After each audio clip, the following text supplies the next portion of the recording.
Bismillahirrahmanirrahim. Assalamualaikum warahmatullahi wabarakatuh. Mohon izin bertanya. Perkenalkan, nama saya Ilyas Nur Amal. Saya ingin bertanya tentang masalah hati. Yang pertama, bagaimana caranya terhindar dari sifat hasud? Udah, itu aja. Sekian.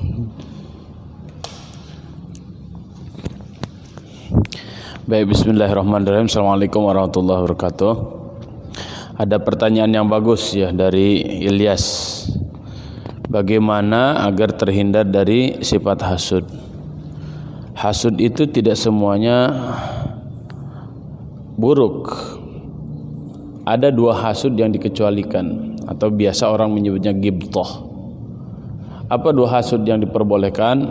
Yaitu pertama, ketika kita melihat seseorang yang hafal Al-Quran dan dia menikmati membaca Al-Quran pagi, siang, sore, malam, ya, kemudian kita berdoa kepada Allah, ya Allah, seandainya saya seperti orang ini, ya Allah, saya sangat ingin sekali orang yang kayak begini, gitu ya.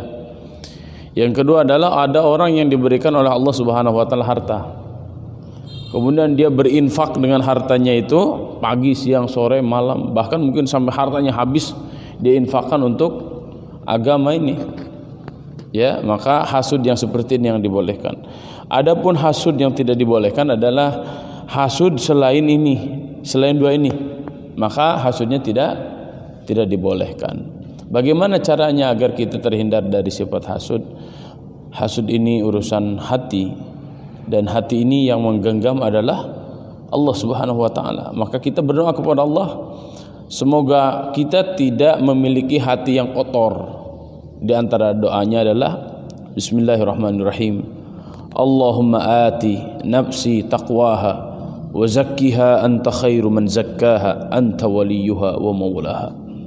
Ya Allah, anugerahkan kepada kami ketakwaan dan bersihkanlah hati kami, ya Allah, karena tidak ada yang mampu mensucikan hati kami kecuali Engkau, ya. Anta waliyuha wa maulaha, engkaulah penggenggamnya, engkaulah pemilik hati ini, ya Allah. Jika kita terus bermunajat kepada Allah agar hati kita bersih dan dibersihkan terus oleh Allah Subhanahu wa taala, maka yakinlah bahwa bagi Allah sangat mudah untuk membersihkan setiap hati kita semuanya. Wallahu a'lam bishawab. Silakan, ada lagi.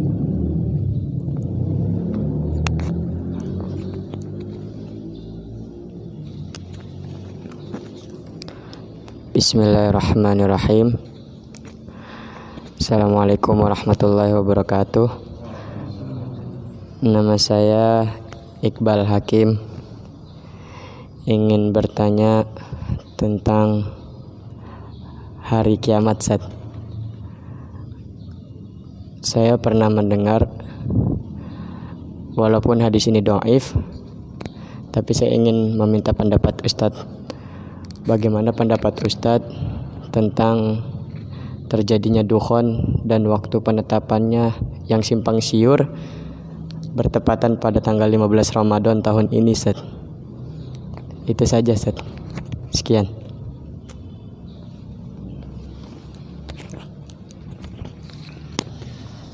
Baik, jazakumullah khairan katsira. Banyak para ustadz yang hari ini mengkabarkan kepada kita semuanya dengan fenomena yang ada, ya, tanggal 15 Ramadan akan terjadi dukhon. Dalam Islam itu ada pembahasan tentang uluhiyat, ada tentang nubuwat, ada tentang mughayyabat, ya. Uluhiyat itu tentang ketuhanan, tentang Allah Subhanahu wa taala. Tentang nubuwah war risalah itu tentang kenabian dan kerasulan. Ada tentang mughayyabat. Mughayyabat itu adalah hal-hal yang gaib, yang tidak nampak. Alam malaikat, alam jin, ya, itu mughayyabat. Dan termasuk juga yang akan datang. Yang akan datang kan itu kan masih gaib bagi kita. Ya, kata para ulama mengatakan ma madha fata wal muammalu ghaibun walaka sa'atul lati kunta fiha. Ma madha fata, yang telah berlalu biarlah berlalu. Kita tidak akan pernah bisa mengulangi masa lalu. 1 menit yang barusan kita lalui kita tidak akan pernah bisa kembalikan. Itulah yang kata Imam Al-Ghazali, sesuatu yang jauh itu adalah sesuatu yang sudah berlalu. Wal muammalu ghaibun, dan masa depan itu masih gaib, kita tidak tahu. Oleh karena itu kita tidak usah dipusingkan dengan yang belum terjadi, karena yang belum terjadi itu adalah rahasia Allah Subhanahu wa taala. Dan kata Imam Al-Ghazali, itulah yang paling dekat yang akan menghampiri kita. Permasalahannya kita tidak tahu yang akan terjadi itu apa. Maka kata para ulama, walakas sa'atul lati kunta fiha, maka tidak usah bersedih hati dengan apa yang telah lalu, tidak usah takut dengan yang akan datang. Maksimalkan saja waktu sekarang yang Allah Subhanahu wa taala berikan. Ya, jadi daripada kita mikirin, aduh nanti dukhon, aduh nanti dukhon, aduh nanti dukhon, enggak usah begitu. Udah baca aja Quran.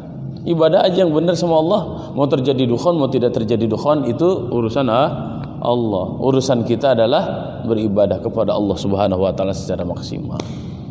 Ya. Saya secara pribadi, jika saya jadi presiden, maka ustadz-ustadz yang memiliki kemampuan-kemampuan seperti itu, maka saya akan fasilitasi mereka menjadi para intelijen. Untuk apa? Karena ilmunya sangat dibutuhkan sebagai ilmu futurolog, orang-orang yang mengerti masa depan. Ya, dalam fikih mazhab Abu Hanifah, fiqhul iftiradi namanya, atau fiqhul istifrad, kemampuan para ulama untuk melihat masa depan. Dan kita membutuhkan orang-orang seperti itu. Tapi ini kapasitasnya kapasitas khusus, levelnya level khusus. Bagi kita orang-orang awam, masyarakat biasa, ya belum nyampe ilmunya sampai situ. Apa yang harus kita lakukan? Ibadah aja yang benar, ya, sholatnya yang benar, baca Qurannya yang benar. Insya Allah kita selamat jika kita semuanya menjadikan seluruh hidup kita untuk ibadah kepada Allah Subhanahu wa taala. Wallahu a'lam bishawab. Silakan kalau ada lagi.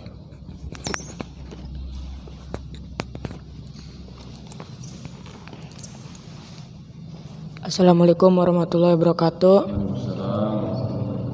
Nama saya Muhammad Rizky Nugraha. Saat izin bertanya, apa hukumnya sholat sunnah duduk? Saat? Apa hukumnya sholat sunnah duduk? Ya. Baik. Apa hukumnya sholat sunnah duduk? Enggak ada sholat sunnah duduk. Ada juga sholat sunnah tahiyatul masjid, sholat sunnah syukurul wudu. Ya, enggak ada sholat sunnah duduk enggak ada. Ada juga sholat sunnah rawatib, qobliyah atau ba'diyah. Ya. Kalau bagaimana, pertanyaannya gini, Ustadz, bagaimana kalau saya melakukan sholat sunnah dengan cara duduk? Boleh tidak boleh? Jika ada uzur, ya. Ya boleh. Jangankan sambil duduk, sambil berbaring juga boleh. Jangankan sambil berbaring, sambil ngedip begini doang juga boleh. Kenapa? Sebagai isyarat bahwa dia sudah tidak bisa melakukan apa-apa kecuali melakukan kedipan mata. Ustaz, bagaimana jika dia sudah tidak bisa ngedip mata acan, udah nggak bisa bernafas? Itu bukan sholat, tapi disolatin. Ya, wallahu a'lam bishawab. Sudah maghrib, kita cukupkan dulu ya. Wassalamualaikum warahmatullahi wabarakatuh.